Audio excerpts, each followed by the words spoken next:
تک پوری گزرے گی نہیں اس وقت تک اس کی بہن سے نکاح نہیں ہو سکتا. کہیں اور ہو سکتا ہے لیکن اس کی بہن سے نکاح نہیں ہو سکتا. پوری عدت پوری ہو جائے گی پھر بہن سے نکاح ہو سکتا ہے. ایک بات. دوسری بات یہ, ایک عورت کو مرد نے ڈیورس دی, عدت ابھی پوری نہیں ہوئی ہے, وہ دوسری شادی کر سکتا ہے کیونکہ ایک ٹائم پہ وہ 4 بیویاں رکھ سکتا ہے. لیکن اگر کسی کی ایٹ اے ٹائم 4 تھیں, اب اس نے ایک کو ڈیورس دی ہے, وہ 5ویں شادی نہیں کر سکتا جب تک کہ اس کی عدت پوری نہیں ہو جاتی. کیونکہ عدت میں بعض احکام میں یہی سمجھا جائے گا اس کی منکوحہ ہے. یہ اگر کسی کی 4 بیویاں تھیں اتفاق سے اور یہ زندہ بھی ہے اب تک, اس نے ایک کو ڈیورس دے دی, یہ فوراً 5ویں شادی, یعنی ایٹ اے ٹائم 4 رکھ سکتا ہے نا, یہ نہیں رکھ سکتا کیونکہ یہ چوتھی رکھے گا تو تیسری بھی اس کے نکاح میں تو 5 ہو جائیں گی, اور یہ اسلام میں کیا ہے, حرام ہے.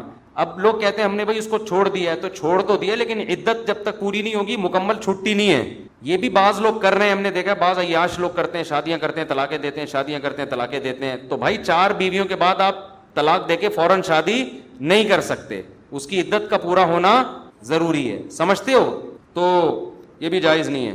مفتی صاحب, قیامت کی نشانیاں کیا آج ظاہر ہو چکی ہیں, نیز قیامت کب قائم ہوگی؟ میرے بھائی ہمیں کیا پتہ کب قائم ہوگی. قیامت قائم ہونے سے پہلے دجال بھی آئے گا, حضرت عیسیٰ علیہ السلام بھی آئیں گے, حضرت مہدی بھی آئیں گے, سورج ایک دفعہ مغرب سے نکلے گا, یاجوج ماجوج ظاہر ہوں گے.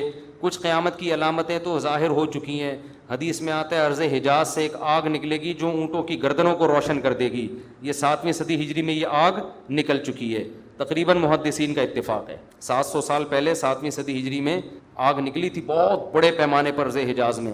تو وہ تو ایک نشانی ہو چکی ہے. تو کچھ نشانیاں ہو چکی ہیں, زیادہ تر نشانیاں کیا ہیں باقی. ایک نشانی یہ تھی, حدیث میں آتا ہے کہ یہ جو عرب لوگ ہیں نا, جو اونٹوں کے چرواہے, بکریاں چرانے والے غریب غربا, یتطاولون فی البنیان, ایک دوسرے سے بڑھ چڑھ کے بلڈنگیں بنائیں گے.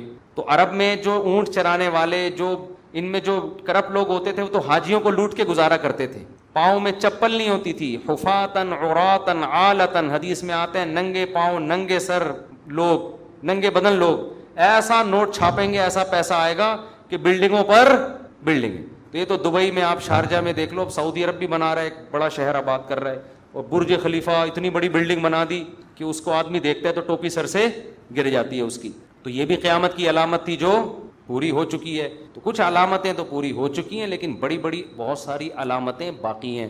تو جن میں ایک بڑی علامت ہے, سب سے بڑی علامت دجال کا ظہور ہے, حضرت عیسیٰ کا آنا ہے, امام مہدی کا آنا ہے, یاجوج ماجوج کا نکلنا ہے, سورج کا مغرب سے نکلنا ہے. تو جب آئیں گی تو پھر خود ہی پتہ چل جائے گا, اس کے لیے آپ ہمیں کال کرنے کی بھی زحمت نہیں کریں گے, ٹھیک ہے نا. اچھا بھائی مفتی صاحب, کیا بھائی جان آپ ذرا تمیز سے بیٹھ جائیں, ٹھیک ہے, اس طرف رخ کر کے بیٹھ جائیں آپ. بچوں میں یہ بڑی مسئلہ ہے نا, بچہ کا کبھی بھی ایک جگہ بٹھاؤ گے کبھی بھی ٹک کے نہیں بیٹھے گا. وہ اس کو میں نے اجازت دی تھی کہ آپ تمیز سے بیٹھو گے تو بیٹھ جانا, ٹھیک ہے, اب تمیز سے, شاباش. لیکن وہ بچہ ہی نہیں ہے جو تمیز سے بیٹھ جائے. اچھا بھائی مفتی صاحب, کیا توحید پرست مسلمان کو جہنم سے نکال کر جنت میں لے جایا جائے گا؟ کیا مسلمان جہنم سے نکل کر جنت میں جائے گا, اور یہ کب ہوگا؟ یہ تو صحیح احادیث سے بات ثابت ہے کہ ایک نہ ایک دن مسلمان جو توحید پرست ہوگا اپنے ایمان کی برکت سے سزا کھانے کے بعد بہرحال جہنم سے نکل کے جنت میں جائے گا. اللہ ایمان والوں کو اور کافر کو ایک جیسا بدلہ نہیں دیں گے. حدیث میں آتا ہے کہ جب جہنمی جہنم میں چلے جائیں گے, ایک طویل عرصے کے بعد کافر جو ہے نا یہ تانا دے گا مسلمان کو کہ تم میں اور ہم میں فرق کیا ہے. تم کلمہ پڑھتے تھے, ایک خدا کو مانتے تھے, اللہ کے پیغمبروں کو مانتے تھے, تم بھی گناہ کرتے تھے اور ہم بھی گناہ, تو نتیجہ تو دونوں کا ایک جیسا ہوا. تو حدیث میں آتا ہے اللہ کو غضب آئے گا اور اللہ ایک بہت بڑی تعداد صرف ایمان کی برکت سے جہنم سے نکالے گا. غیر مسلم اس پہ اعتراض کرتے ہیں, واہ بھائی واہ, مسلمان اتنے بڑے مجرم ہوئے, اچھے نہ بھی ہوں پھر بھی بالآخر جہنم سے نکلیں گے, اور ہم جیسے مرضی ہوں جلتے رہیں گے جہنم میں, یہ کیسا اسلام ہے؟ بھائی اپنوں کا ہمیشہ دنیا خیال کرتی ہے, اور جو اپنے نہیں ہوتے ان کا خیال نہیں کیا جاتا. آپ بتاؤ نا, امریکہ کا کوئی بندہ پاکستان میں جرم کرتا ہے, امریکہ کہتا ہے ہمارے حوالے کرو, ہاتھ لگانے کی بھی اجازت نہیں ہے کیونکہ ہمارا نیشنل ہے, یہ ہمارا کلمہ پڑا ہوا ہے اس نے, ٹھیک ہے نا. تو غیرت, جو بھی غیرت مند حکومت ہوگی وہ یہ کرے گی. تو اللہ کہتا ہے گناہگار تھا, مانتا تو تھا نا کہ میں ہوں, میں نے نعمتیں دی ہیں, گناہ کا اعتراف بھی کرتا تھا, اور تم تو مانتے ہی نہیں تھے کہ کوئی جنت بھی ہے کوئی جہنم بھی ہے. تم تو مذاق اڑاتے تھے ان چیزوں کا، قبر کا عذاب، اور تم تو ڈاروین اور سائنسدانوں کے پیچھے پڑے ہوئے تھے، تو جاؤ انہیں سے جا کے مانگو. سمجھتے ہو؟ تمہیں ڈاروین نے الٹی پٹیاں پڑھا دی تھیں کہ یہ مرغی خود بنی ہے، یہ انڈے، یہ جو مرغی 21 دن انڈے سیتی ہے نا اور گھماتی رہتی ہے، یہ اس کی کھوپڑی میں آٹومیٹیکلی آ گیا تھا. یہ بکری کا بچہ پیدا ہوتے ہی جو تھنوں کی طرف لپکتا ہے، یہ ایوولوشن کا نتیجہ ہے. ایوالو ہوئے ہیں، یہ اتنے سمجھدار ہو گئے، پیدا ہوتے ہی تھن تلاش کر رہے ہیں. سبحان الذی خلق الازواج کلھا، اللہ کہتے ہیں پاک ہے وہ ذات جس نے ہر چیز کے نر مادہ جوڑے بنائے. ایوالو ہونے کے نتیجے میں نر مادہ کیسے بن گئے؟ کیا ہو گیا بھائی؟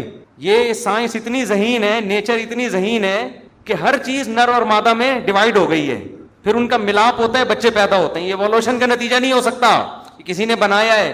تو ہم تو بھائی اس بنانے والے کو مانتے ہیں کہ مرغا مرغی خود نہیں پیدا ہوئے، اس کے نتیجے میں انڈا آٹومیٹیکلی وجود میں نہیں آ رہا. اس انڈے میں ایسے سافٹ ویئر کہ مرغی انڈا دینے سے پہلے چھپتی ہے کہاں جا کے دینا ہے، اس کو پہلے سے پتا ہے کہ یہ انڈے سے کیا نکلے گا، بچہ نکلے گا، حالانکہ اس نے کسی سے سیکھا نہیں ہے. ایوالو اگر ہو رہی ہیں چیزیں تو باڈی میں تبدیلی آئے نا. کھوپڑی کہاں سے اتنی ترقی کر رہی ہے؟ بتاؤ کسی کو ہنر سکھائے بغیر خود کوئی سیکھ لیتا ہے؟ ڈرائیونگ کی سیٹ پہ بٹھا کے چلوانا پڑتا ہے تو جا کے انسان ڈرائیونگ سیکھتا ہے، جو بالکل سادہ سا کام ہے. مرغی نے انڈوں کو 21 دن بیٹھ کے سینا کہاں سے سیکھ لیا، اور اس کو یہ بھی پتا ہے اس کو کیا کرنا ہے، یہاں سے بھی پکانا ہے، اب یہاں سے بھی پکانا ہے اس کو، ٹھیک ہے نا. اور ایسے قربانیاں دے کے بچے نکالتی ہے، پھر ایسے ان کی پھر دانا توڑ توڑ کے ان کے منہ میں ڈال رہی ہے، پہلے ان کو کھلاتی ہے پھر خود کھاتی ہے. یہ سب چیزیں ایوولوشن کا نتیجہ نہیں ہے. تو جو کہتے ہیں ایوالو ہوا ہے سب کچھ، اللہ کہے گا جاؤ اس فطرت سے ہی اپنا بدلہ لو. ڈاروین تمہارا باپ، وہ تمہیں بتائے گا جنت کیا ہے اور جہنم. جو اللہ کو مانتے تھے کہ یہ سب کسی کا پیدا کردہ ہے، اللہ کہے گا آج جنت انہی کے لیے ہے، ان کے علاوہ کسی اور کے لیے نہیں ہے. تو جتنا اچھا عمل کر لو، جنت بنائی اللہ نے ہے، تو اس کو نہیں مانو گے تو وہ پہلی شرط ہی نہیں پائی جاتی. آپ کسی ملک کے شہری ہیں، بہت اچھے طریقے سے رہ رہے ہیں، آپ سعودی عرب میں رہ رہے ہیں، قانون کو فالو کر رہے ہیں، ریڈ پہ رک رہے ہیں، گرین پہ چل رہے ہیں، بادشاہ کے حق میں تقریریں کر رہے ہیں. ایک دن کسی شرطے نے بولا تمہارے پاس اقامہ ہے یہاں رہنے کا؟ ہے بھائی. آپ نے کہا اقامہ تو نہیں، میں تو سرنگ بنا کے بارڈر کراس کیا ہے میں نے اللیگل رہ رہا ہوں. کہے گا بھائی اللیگل نہیں ہوتا، آپ کتنے اچھے ہیں، نکلو یہاں سے. تو جو اللہ کو مانتا ہی نہیں ہے میرے بھائی، وہ تو نیشنل ہی نہیں ہے نا، اس کو تو قومیت ہی نہیں ملی ہے. اللہ کہتے ہیں تم تو باغی ہو، تم آؤ میرے پاس، تمہارے جتنی نیکیاں ہیں ان کی مثال پہاڑ کی راکھ کے پہاڑ کی ہے، دیکھنے میں بڑی لگتی ہیں، ان کا وزن کچھ بھی نہیں ہے. ایک بچہ اپنے باپ کو مانتا نہیں ہے، جتنی مرضی خدمت کرے باپ کوئی لفٹ نہیں کرائے گا، کیا کہ نادرا میں کسی اور ابا کا نام ڈالا ہوا ہے تو نے. اور ایک بچہ باپ کا نالائق ہے، لیکن جب پوچھے تیرا باپ کون ہے فوراً بتاتا ہے یہ میرا باپ ہے. باپ کہتا ہے نالائق ہے لیکن ہے کس کا؟ میرا ہے. تو میں چماٹ لگاؤں گا، دوسرے کو نہیں لگانے دوں گا، اس کو دفاع بھی کرے گا، وراثت بھی اسی کو دے گا. تو مسلمان کی مثال جو گنہگار ہے وہ ہے جو نالائق ہے مگر ہے اللہ کا اپنا، اور جو کافر جو نیک ہے اس کی مثال وہ ہے جو نیک ہے مگر اللہ کا نہیں ہے. اس کا یہ مطلب نہیں ہے کہ نیک نہ بنے آپ لوگ. برائیوں کی سزا بہرحال جہنم میں ملے گی، اس سے اللہ بچائے، وہ کوئی 2-4 دن کی ٹھگائی نہیں ہے. وہ ایک آدمی نے خواب دیکھا، خواب میں آیا، اس کو لوگ میمز بنا دیتے ہیں، مصیبت ہو جاتی ہے ہمارے لیے. خواب میں آیا، یہ میں بتا رہا ہوں کہ اس کو ہلکا نہیں. ایک آدمی کو خواب میں آیا کہ بھائی جہنم میں جو ہے نا اس کی نیکیاں برائیاں برابر تھیں. فرشتوں نے کہا بھائی آپشن ہے ادھر جاؤ یا ادھر جاؤ، تمہاری مرضی. اس نے دیکھا کہ جہنم میں نا جب گیا ہے تو بہت سارے اس کو کہا کہ جہنم میں بہت سارے طبقے ہیں جس میں تمہاری مرضی. اب بہت سارے طبقے، کہیں ٹھگائیاں ہو رہی ہیں، کہیں چترول لگ رہے ہیں. اس نے کہا نہیں بھائی یہاں نہیں، یہاں نہیں. آگے ایک جگہ اس کو نظر آئی کہ اوپر سے دھڑ صحیح ہے، اندر سے عذاب میں نا، اور لوگ چائے پی رہے. خواب آ رہا ہے اس کو. اس نے کہا یار یہ پھر بھی نسبتاً نیچے آگ میں عذاب میں، اوپر سے کم از کم صحیح اور چائے بھی پی رہے، باقی تو بڑا خطرناک حساب کتاب ہے. اس نے کہا یہاں ٹھیک ہے بھائی. فرشتوں نے کہا بھائی سوچ لے، یہ آپشن تبدیل نہیں ہوگا. اس نے کہا نہیں. جیسے ہی وہاں گیا ہے نا تو اعلان ہوا چائے کا وقت تبدیل ہو گیا، الٹے ہو جائے. چائے کا وقت ختم ہو گیا ہے، سب لوگ الٹے ہو جائیں. اس کا پتہ چلا اصل میں تو الٹے تھے یہ تھوڑی دیر کے لیے سیدھے ہوئے. خیر یہ تو ایک چٹکلا ہے، لطیفہ ہے، لیکن اللہ سے جہنم سے پناہ مانگنی چاہیے. بعض لوگ جہنم پہ جری ہو جاتے ہیں کہ یار کوئی بات نہیں، تھوڑے دنوں میں سزا کھا کے نکل جائیں گے. وہ تھوڑے دن ہلکے نہیں ہیں. یہاں ذرا جیل میں چلے جاؤ نا 3-4 دن کے لیے، دماغ سیٹ ہو جاتا ہے. کامیاب وہی ہے جو اپنے آپ کو گناہوں سے بچائے. اچھا بھائی، فضائل اعمال جو کتاب ہے وہ صحیح ہے، اس کا مطالعہ کر کے جو بھی باتیں ہیں وہ حدیث و قرآن والی ہیں. فضائل اعمال میں کچھ حدیثیں ضعیف ہیں، ان کے نیچے لکھا ہوا ہے کہ یہ ضعیف حدیثیں ہیں، لیکن وہ فضائل میں ہیں. تو بہت سے علماء کا یہ رائے تھی کہ فضائل میں ضعیف حدیثیں بیان کرنے میں کوئی حرج نہیں ہے. بڑے بڑے محدثین کی یہ رائے تھی. کسی کا دل نہیں مانتا تو نہ پڑھے, کوئی فرض تھوڑی ہے, کچھ اور پڑھ لے, جو ریاض الصالحین پڑھ لے. میں تنویر سلطان کینیڈا سے آیا ہوں, کل واپس ہے تو بتا دیے ان کو, بھائی یہ آپ ہیں. براہ کرم آپ سے گزارش ہے کہ جو لوگ بعد میں آتے ہیں وہ جہاں جگہ مل جائے وہاں بیٹھ جائیں, پھلانگ پھلانگ کر آگے نہ جائیں. یہ تو حدیث میں منع ہے, ولم یتخطى رقاب الناس, جمعے کے دن جو آئے وہ لوگوں کی گردنیں نہ پھلانگے. بہت بری حرکت ہے, یہ گناہ ہے. اگر آگے جگہ ہے تو آپ ان کے کندھے پہ ہاتھ رکھیں, ان سے بولیں بھائی تھوڑا سا آگے جانے دو, وہ فاصلہ بنا دیں, پھر آپ نکل جائیں. گردنیں پھلانگ پھلانگ کے جانا یہ بہت بے اکرامی ہے. اسلام میں چھتری استعمال کرنا کیسے جائز ہے؟ چھتری کو کیا ہو گیا بھائی؟ کچھ اور تو نہیں لکھا ہوا بھائی یہ کسی سے کبیرہ گناہ ہو گیا ہے, کیوں اپنے گناہ کو ظاہر کر رہے ہو؟ توبہ کرو, اللہ سے ڈرو, معافی مانگو, گڑ گڑاؤ, کچھ صدقہ خیرات کرو تاکہ اللہ کا غضب ٹھنڈا ہو. اگر کسی مرد کی 2 بیویاں ہوں تو کیا آدھی آدھی رات دونوں کے ساتھ سو سکتا ہے وہ؟ یعنی ان کا مطلب یہ ہے کہ باریاں ضروری ہیں نا, ایک باری ایک دن ادھر اور ایک دن ادھر, تو بجائے اس کے کہ دونوں دن دونوں کے پاس ہی جائے. بھائی ٹائم طے کر لیا کہ رات کے مثلا 10 گھنٹے کی رات ہے تو 5 گھنٹے ادھر 5 گھنٹے ادھر, تو یہ جائز ہے بشرطے کہ بیویاں اس پہ راضی ہو جائیں. ان کا حق ہے نا, اگر وہ راضی ہیں تو ٹھیک ہے, راضی نہیں ہے تو پھر یہ طریقہ ٹھیک نہیں ہے, کیونکہ ایک کے ساتھ بے عدلی ہوگی. جائز کیش ایزی پیسہ کا کام کرنا کیسا ہے؟ کچھ صورتیں اس میں جائز ہیں, کچھ ناجائز ہیں. ایڈوانس بیلنس جو ڈلوا دیتے ہیں اس پہ جو پیسے کٹتے ہیں اس میں کوئی حرج نہیں ہے, لیکن ڈپازٹ رکھواتے ہیں اس پہ فری کالز ملتی رہتی ہیں, یہ ایسے جیسے قرض دے کے نفع لے رہے ہیں. آپ کا وہ ڈپازٹ بھی اسی طرح پڑا رہتا ہے, وہ قرض ہو گیا, اور اس پہ نفع بھی اٹھاتے رہتے ہیں آپ, اور پھر وہ پورا ڈپازٹ واپس. تو وہ ڈپازٹ کے عوض میں جو آپ کو اضافی چیزیں ملی ہیں وہ حرام ہے, ناجائز ہے. آج کل ایک بائی باس کے نام سے بھی ایک بزنس آیا ہوا ہے, اس میں بھی لوگ بہت نوٹ چھاپ رہے ہیں, وہ بھی ناجائز ہے. اس کی ڈیٹیل میں بعد میں بتاؤں گا انشاءاللہ. بائی باس نہیں, سوری, بیسٹ بائی, میں اس کی ڈیٹیل انشاءاللہ اتوار کے بیان میں بتاؤں گا. 10 لاکھ روپے پہ 40,000 ڈیلی مل رہے ہیں, ڈیلی 40,000 روپے میں, وہ سب حرام ہے, ناجائز ہے. تو میں اس کی ڈیٹیل انشاءاللہ بتاؤں گا بعد میں. مفتی صاحب جو لوگ دعا تعویذ پہ یقین نہیں رکھتے, ان پر دعا تعویذ اثر ہوگا؟ تعویذ کا تو ویسے ہی اثر نہیں ہوتا اتنا, عام طور پہ دعا کا اثر ہوتا ہے جو دعا پہ یقین رکھتے ہیں, جو نہیں رکھتے ان کا نہیں ہوتا. باقی تعویذوں والے ہم نے ہمیشہ ٹینشن میں ہی دیکھے ہیں, آج تک کسی تعویذ گنڈے, جائز ناجائز کی تو میں بحث ہی نہیں کر رہا, لیکن آج تک میں نے کوئی تعویذ گنڈے والے کا کام بنتا ہوا نہیں دیکھا. ایک کام بنتا ہے 10 بگڑتے ہیں, پھر ایک تعویذ پہلے گھٹنے پہ آیا تھا, پھر ایک یہاں آتا ہے, پھر ایک یہاں آتا ہے, پھر ایک کان میں آتا ہے, پھر ایک نہ. ہمارے باپ نے بچپن سے, حالانکہ ہمارا تو علماء دیوبند سے بڑا گہرا تعلق رہا ہے, لیکن انہوں نے مزاج یہ بنایا. میرے والد صاحب بھی حضرت شیخ الحدیث مولانا زکریا رحمۃ اللہ علیہ, خلیل احمد سہارنپوری رحمۃ اللہ, ان سب اکابر سے تعلق رہا ہے. تو ہمارے خاندان میں یہ چیزیں, علماء دیوبند نے جو ذہن بنایا ہے نا اکابر نے, وہ ذہن یہی بنایا کہ ان چیزوں سے دور رہو. سمجھتے ہو, ان چیزوں سے کیا رہو. تو ہمارے خاندان میں کبھی یہ تعویذ فلیتے پلیتے اب کچھ اب آ گئے ہیں, اب آنا شروع ہو گئے ہمارے خاندان میں بھی نا. ہم تو ابھی بھی بائیکاٹ کرتے ہیں, لیکن اب یہ چیزیں علماء سے ہی آنا شروع ہو گئی. خود مولوی ان چکروں میں لگ گئے ہیں. سدھارتے بھی معاشرے کو مولوی ہیں, بگاڑتے بھی مولوی ہیں. ہے خرابی دین کی ان 3 سے, شاہ ظالم, پیر جاہل, مولوی بے دین سے. دین 3 چیزوں سے تباہ ہوتا ہے. ظالم بادشاہ, حکومت نااہل آ جائے وہ دین کا بیڑا غرق کر دیتی ہے, اور جاہل پیر, بس اس کی چہرے کے نور اور ڈسٹیمپر کو دیکھ کے لوگ اس پہ یقین کر, جاہل پیر, اور بے دین مولانا. 3 چیزیں ہیں جس سے دین کی واٹ لگتی ہے. تو ہمارے خاندان میں یہ تھا ہی نہیں, نہ تعویذ گنڈے, نہ فلیتے, نہ پلیتے, پتہ نہیں کہاں سے اب وہ ہمارے ہاں بھی الحمدللہ آنا شروع ہو گئے. اس نے یہ کر دیا تو فلاں نے یہ کر دیا, ڈمکانے نہیں کر دیا. سب سے زیادہ ٹینشنیں اپنے خاندان میں نے پالی ہوئی ہیں, سب سے زیادہ ٹینشنیں. ظاہر ہے ایک بیوی تو ایک ٹینشن نا, بیوی کو میں ٹینشن نہیں کہہ رہا, بیان تو گھر بھی سنتے ہیں لوگ. مطلب یہ ہے کہ ذمہ داریاں, ٹینشن کا لفظ غلط استعمال ہو گیا. سب سے زیادہ ذمہ داریاں, بچے, بیٹے, بیٹیاں, بیگم, ساس, سسر, سالے, کس نے پالے ہوئے ہیں؟ بولو, میں نے. تو ہمیں تو ٹینشنوں میں دب کے مر جانا چاہیے تھا نا. ہمارے گھر میں تو سب سے زیادہ فلیتے پلیتے ہونے چاہیے تھے. بچوں کو نظر سے بچانے کے لیے ایک فلیتا اس کی ٹانگ میں باندھا ہوا ہے, بڑا والا ڈھیٹ قابو میں نہیں آ رہا, 3 پلیتے اس کے گردن میں. ایک بچہ, ہمارا ایک بچہ پڑھ کے نہیں دے رہا, 2 فلیتے اس پہ آنے چاہیے تھے پیروں سے لا کے. یار یہ لوگ یہی کر رہے ہوتے ہیں نا. ابے لوگوں کے 2 بچے اور 20 مسائل ہیں لوگوں کے ساتھ, ایک بیوی اور کتنے بچے. اب دیکھو ٹوٹل 1 عدد ساس ہوتی ہے لوگوں کی, 1 عدد سسر, 1 بمشکل سالہ, 1 بیوی, ٹوٹل 4 افراد ہو گئے, 1 بیٹا یا بیٹی, ٹوٹل 5 افراد میں کوئی ٹینشن ہوگی. لیکن فلیتے پلیتے تعویذ گنڈے اور ٹینشنیں اتنی کہ آپ کی سوچ, اس کو پی لیا ہوا ہے, اس کے گلے میں